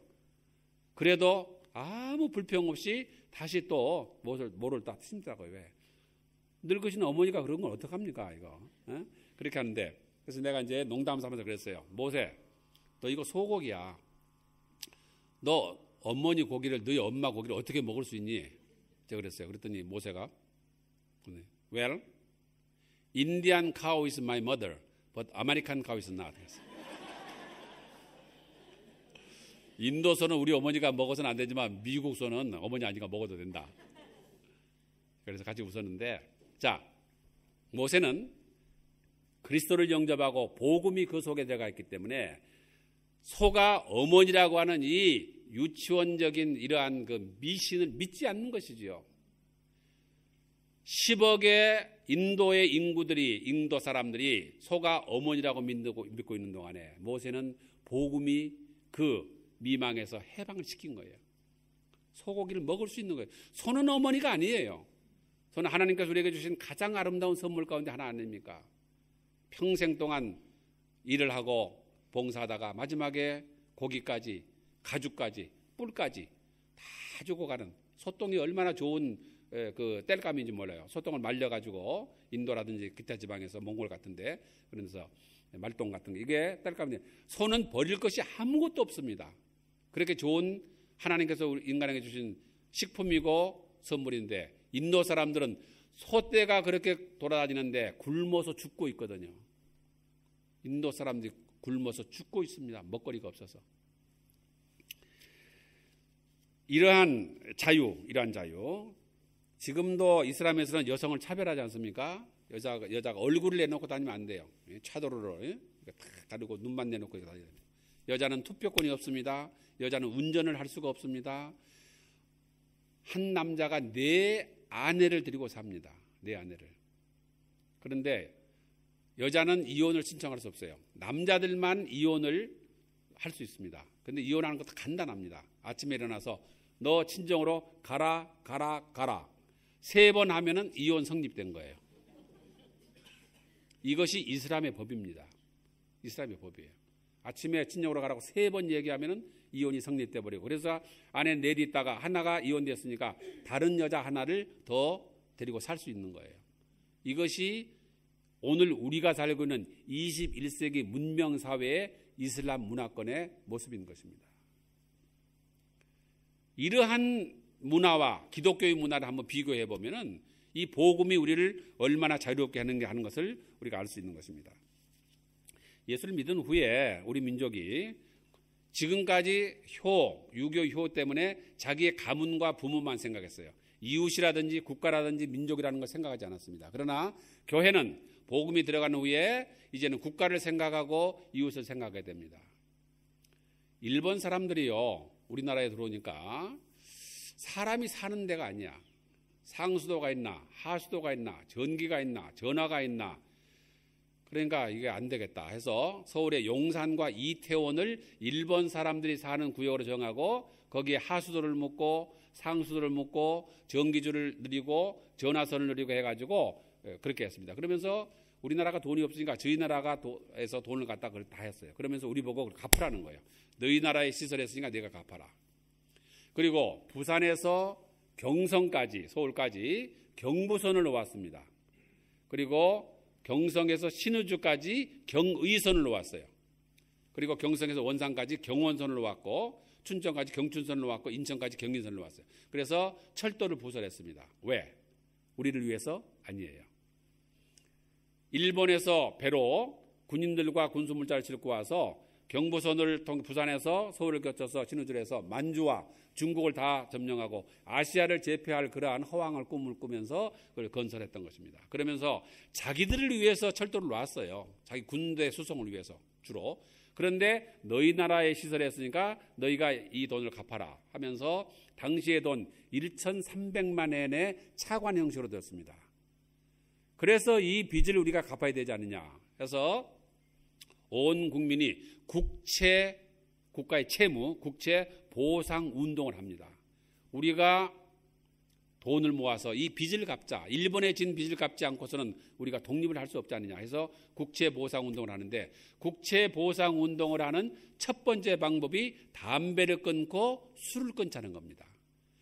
담배는 안 피워도 우리가 살 수 있고 술은 안 마셔도 살 수 있으니까 담배를 끊고 술을 끊자. 이 돈으로 국가의 채무를 갚자 하는 운동을 이제 전국적으로 우리 교회가 시작했습니다. 그래서 우리 한국 교회 예수 믿으면 술, 담배 끊어야 되고 술 마시면 안 된다는 것이 바로 이 애국 운동에서 비롯된 것입니다.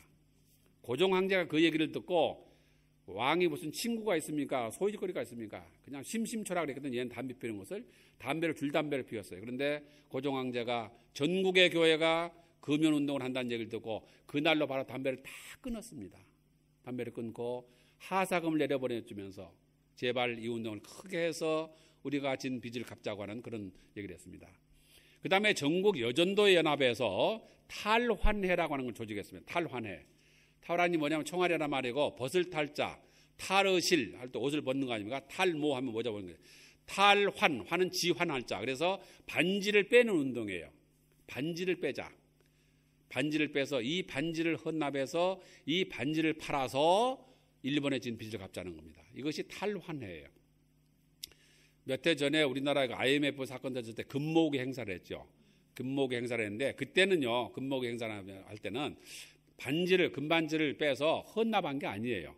이것을 반지를 내고 내 은행 통장 구자본을 하면 이것을 외국에 팔아서 달러를 우리나라에 가지고 들어와서 한국 돈으로 이 반지값을 통장에 구자에 넣어줬습니다. 그러니까 국가에서 반지를 판 것이지 헌납한 것이 아니거든요. 그런데 우리 할머니, 우리 어머니들은 이 반지를 빼서 헌납을 했어요.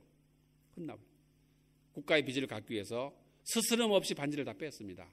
결혼 반지, 돌 반지, 놀이개, 손목걸이, 목걸이 했어요. 그리고 폐물을 폐지하자. 우리가 가지고 있는 폐물 아무 두어봐야 언젠가 팔면 돈이 되겠지만 그러나 이 폐물을 국가를 위해서 헌납하자. 그러면서 그 폐물 폐지의 취지에 이렇게 썼습니다. 조선의 인민이 2천만이라. 2천만 가운데 1,000만은 여성일 것이다.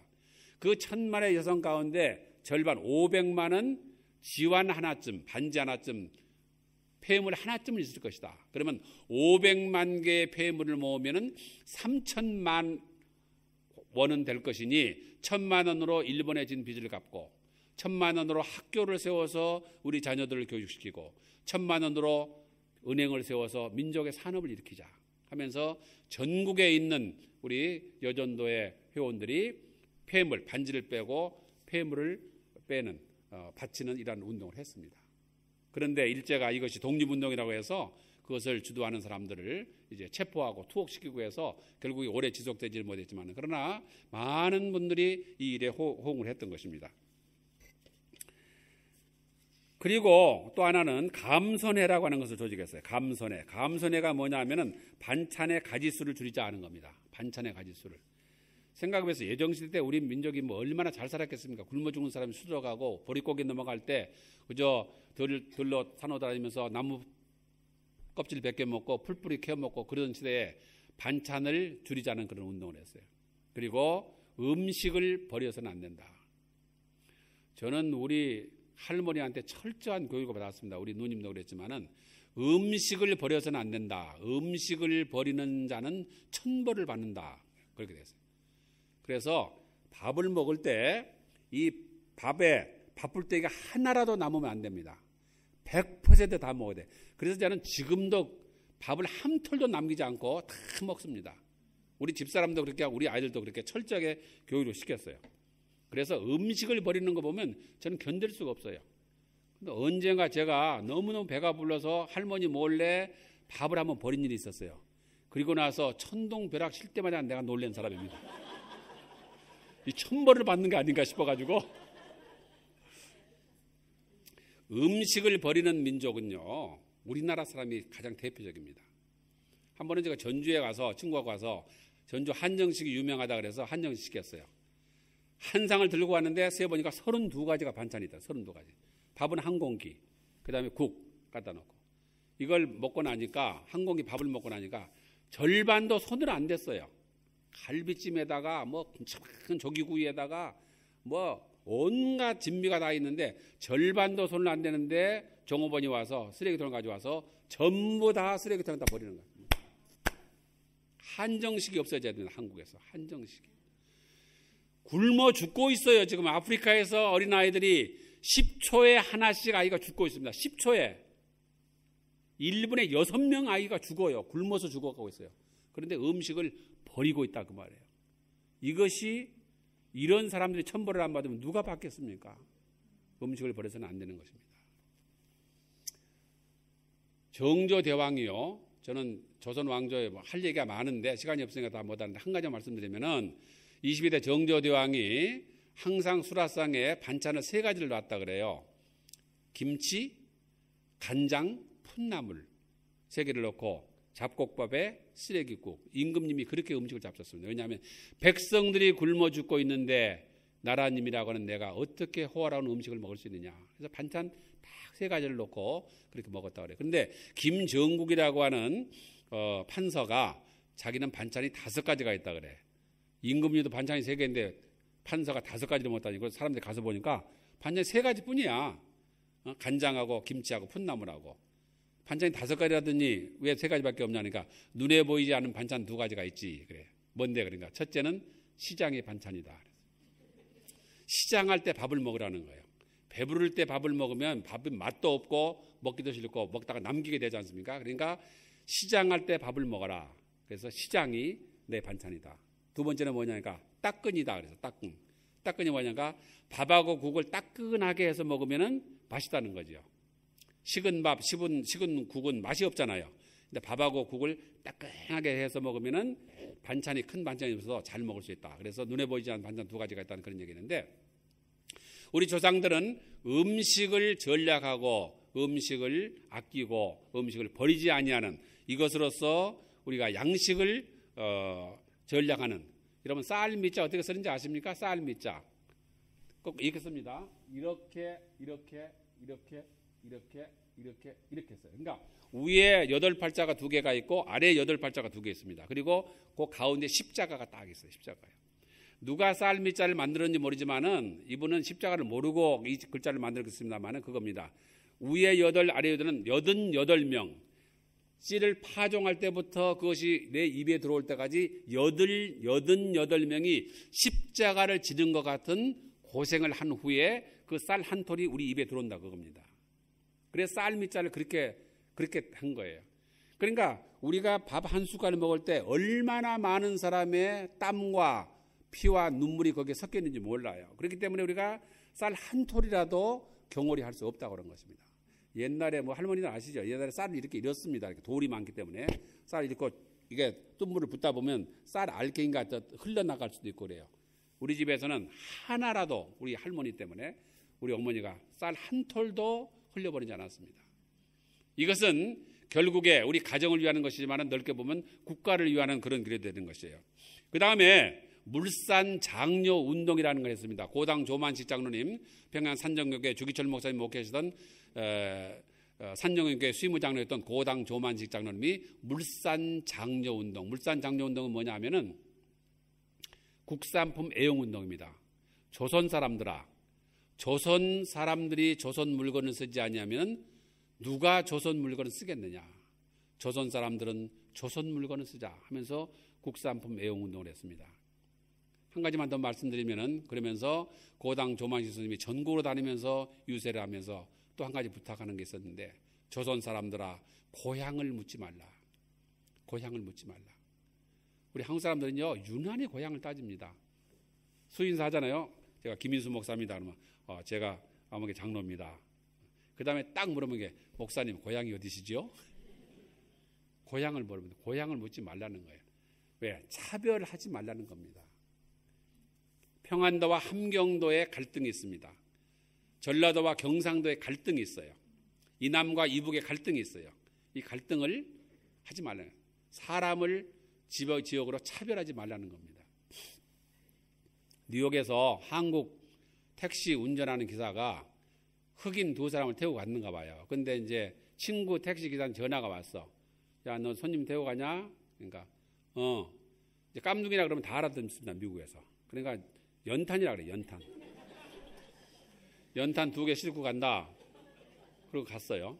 가서 목적지 내렸는데 딱 $30가 나왔어요. 그래서 $30 please. 그러니까 1, 2불을 딱 내주더래요. 그래서 $30. 그랬더니 연탄 한 개 50센트잖아. 이 흑인이 한국에 군대를 갔다 와가지고 한국말을 잘 알아듣는 거야. 딱 연탄이라 그런 걸 듣고 가만히 있어. 그래가지고 내릴 때 연탄 한 개 50센트니까 연탄 2장이면 1불 있지 않습니까? 그래서 1불 딱 주고 내리니까 택시 기사가 할 말이 없었죠.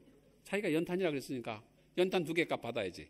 그래서 30불 받아야 되는데 겨우 1불 받고 손해봤다는 그런 우스운 그 실화 같은 얘기가 있습니다. 우리 한국 사람들이 얼마나 사람을 차별하는지 몰라요. 특히 흑인들, 백인들 말이죠. 깨끗한 건 넥타이 매고 깨끗하게 아주 화장하고 들어온 백인들이 하면 그냥 뭐 하면서 흑인들이 들어오면 말이지, 저놈이 또 뭘 훔쳐가려고 왔나. 그래서 이렇게 제가 미국에서 공부한 그 유니온, 버지니아 유니온에서요 50년대까지 60년 초반까지 이 동양 사람들에게 PhD 어드미션을 주지 않았습니다. 왜냐하면 백인들도 하기 어려운 PhD를 어떻게 동양 사람들이 이것을 박사를 공부를 하겠냐. 괜히 고생만 시키고 아예 주지 말자 해가지고 백인들 외에는 PhD 어드미션을 주지 않았습니다. 그만큼 우리들을 무시했어요. 어렵기는 어려워요. 사실은 뭐 매년 12명씩 들어가면 평균으로 보면은요 3명밖에 학위를 못 받습니다. 제가 학위를 받을 때도 구약에서 한 사람하고 나하고 딱 둘이서 하기로 받아요. 들어올 때 12명 들어왔는데요.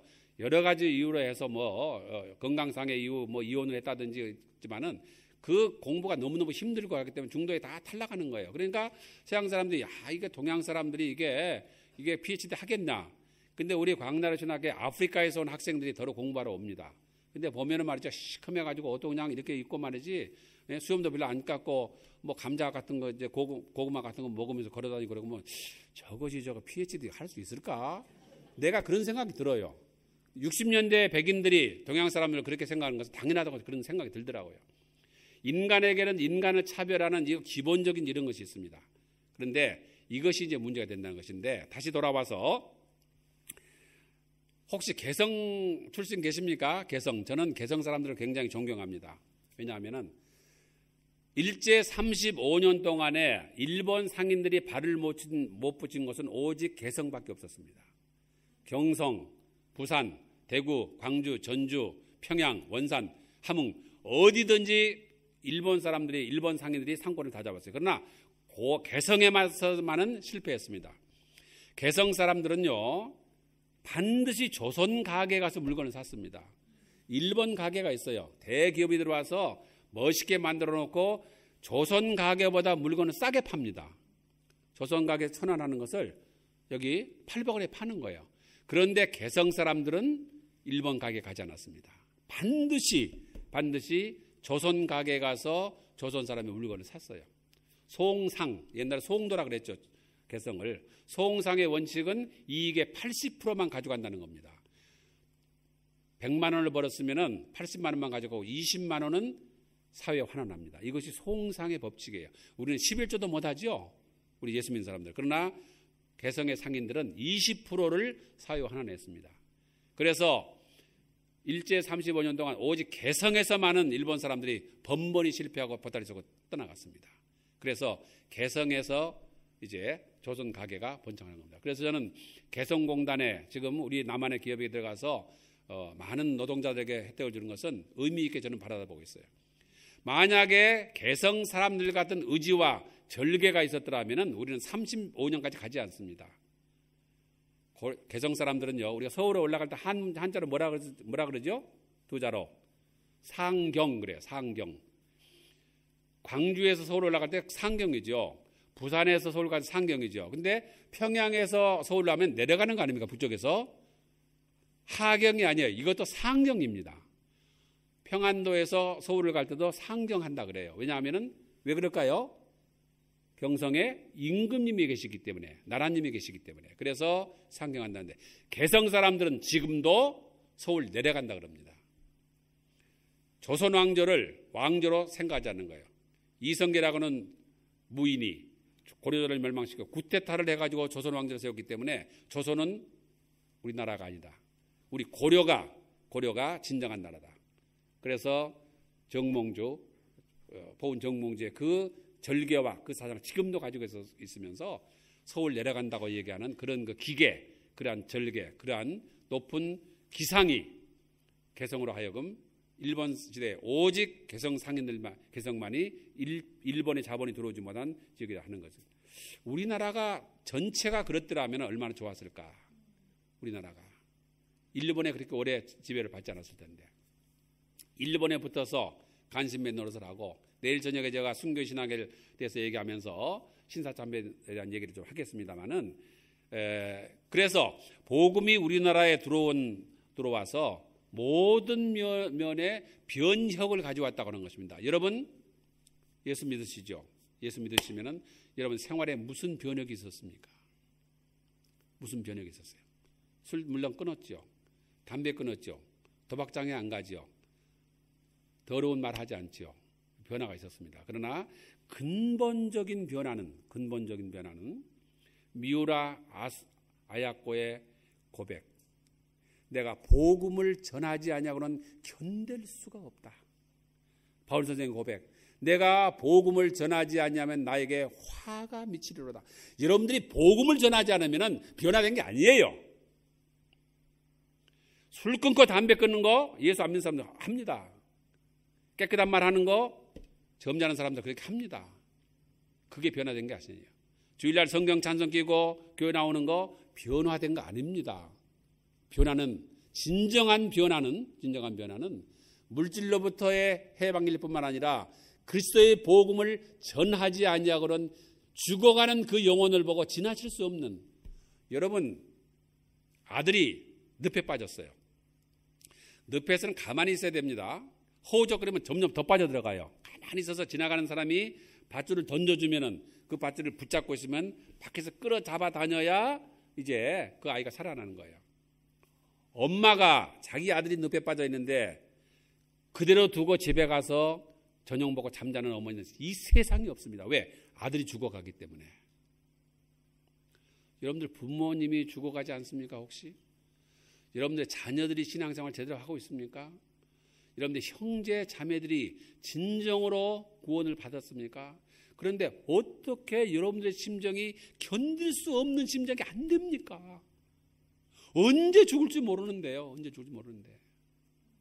우리 후배 목사가 공교롭게도 토요일 날 아침에 미국에 가서 주일날 아침에 새벽에 도착했는가 봐요. 그러니까 뭐 잠도 못 자고 시작했는데 주일날 아침부터 주일 설교하고 뭐 재주기하고 하고는 저녁 예배까지 하고 파김치가 돼서 저기 오는데 누가 문을 두들게 돼요. 나가보니까 얼굴이 창백한 청년이 목사님 제가 잠깐 면담을 좀 하고 싶습니다. 상담을 좀 하고 싶습니다. 그러더래요. 그래서 미안하다고 내가 오늘 새벽에 미국에서 도착해가지고 오늘 하루 종일 교회에서 하느라고 너무너무 지쳐있는데 내일 아침 새벽 기도회 끝나고 오면 내가 상담할 테니까 미안하지만 좀 돌아가라고. 그리고는 돌려보내 잤는데 그 이튿날 새벽 기도에 나가보니까 목매서 그 청년이 자살해서 죽었어요. 죽기 전에 마지막 목사님과 만나서 상담을 하고 죽느냐 사느냐를 결정하려고 했는데 목사님이 상담을 거절했기 때문에 그 길로 가서 목매서 자살해서 죽어버렸어요. 여러분 인천항에서 잘 갔다 와 하고 세월호에 탄 400여 명의 300여 명의 고등학교 학생들이 그 엄마들이 뱃속에서 수장돼서 죽으리라고 누가 생각을 했겠습니까? 누가 생각했겠어요? 어느 순간에 우리의 가족이, 어느 순간에 우리의 일가 친척이 죽어서 지옥에 갈지 모르는데 그것을 보고 견딜 수 없는 심정이 아니라면은 복음이 여러분들을 변혁시키는 것이 아니에요. 여러분들 스스로만 예수 믿고 천국에 가는 것이지 우리의 가족들은 여전히 죽음의 골짜기에 그대로 방치해두고 술에 취한 사람이 술에 잔뜩 취해가지고 철로를 베고 잠이 들어 있습니다. 철로가 딱 벽에 높이잖아요. 보니까 지나가는 사람이 보니까 저쪽 기차가 척척척 오고 있는 거예요. 천하의 흉악범도 그 사람을 끌어내지 않겠습니까? 여보시오, 어디에 지금 누워있어? 기차가 오는데 나오라고 끌어내지 않겠습니까? 그 철로를 베고 있는 술 취한 만취한 사람을 그대로 두고 지나갈 사람은 세상에 아무도 없는 것입니다. 여러분 예수를 믿지 않냐고 죽어가는 우리의 이웃들, 우리의 가족들은 철로를 베고 있는, 그리고 죽음이 다가오고 있는 그런 사람이라는 것을 볼 때 어떻게 견딜 수 없는 심정이 안 되겠습니까? 진정한 기독교의 복음은 복음을 전하지 않으면 안 되는 심정을 가지고 날마다 복음을 전하는 삶을 사는 사람이 진정한 그리스도를 영접한 사람이고 복음이 그 마음속에 들어온 사람인 것입니다. 무거운 주제지만은 그러나 우리는 이것을 해야 됩니다. 이것이 이루어질 때 무디처럼 세 사람에게 전도하지 않으면 잠을 잘 수 없는 이 심정이 우리에게 들 때, 그때 비로소 우리가 복음이 우리 속에 들어가는 것이고 우리는 변화된 삶을 살아가는 사람들인 것입니다. 1시간 반이 됐어요. 말씀 마치겠습니다. 사랑하는 여러분, 복음이 우리 민족에게 들어와서 많은 변혁을 가져왔습니다. 개인의 변화, 가정의 변화, 사회의 변화, 민족의 변화, 국가의 변화, 많은 변화를 가져왔는데 진정한 변화는 복음을 전하는 이 길이라고 하는 것을 마음속에 다짐하면서, 전도는 여러분들의 의지로 되지 않습니다. 성령님의 도우심을 받아야 돼요. 성령님께서 우리에게 전도할 수 있는 힘을 주셔야 되는 것이지 우리의 의지로 결코 예수 믿으세요라는 말을 영어로 하는 거 아니잖아요. 한국말로 하는데, 한국 사람에게 한국말 하는데 그 말이 안 나오는 거예요. 버스 내 옆에 앉아있는 사람에게 교회 나가십니까? 예수 믿으세요라는 말이 안 나오지요. 전철에 앉아있는 그 이웃에게 예수 믿으세요? 구원받으셔야 됩니다는 말이 안 나오는 것은 우리의 의지로 안 되기 때문에 성령님께서 우리에게 말씀하도록 힘을 주셔야 됩니다. 그래서 하나님께 기도해야 됩니다. 성령님으로 하여금 내가 전도하는 사람이 되게 해주시옵소서. 복음을 전하는 사람이 되게 해주시옵소서. 내가 진정으로 복음으로 변혁된 사람이 되게 해달라고 기도하면서 이 일을 실천하며 살아가는 사랑하는 성도 여러분 되시기를 간절히 부탁드립니다. 기도하겠습니다. 주님, 사철년 동안 어둠에 앉았던 백성들에게 복음의 빛을 비춰주시고 이 복음을 통하여 우리 민족이 개인으로부터 시작해서 국가까지 변화되는 모습을 우리가 더듬어 보았습니다. 주님, 기도드립니다. 우리들로 하여금 진정한 그리스도 안에서의 변혁을 체험할 수 있도록 도와주시옵시고 복음을 전하지 아니고는 견딜 수 없는 심정을 갖는 우리의 변혁된 삶을 살아가는 우리 모든 성도들 될 수 있도록 우리를 도와주시옵소서. 성령님, 저들을 도와주시옵소서. 예수님의 귀하신 이름으로 기도 올리옵나이다. 아멘.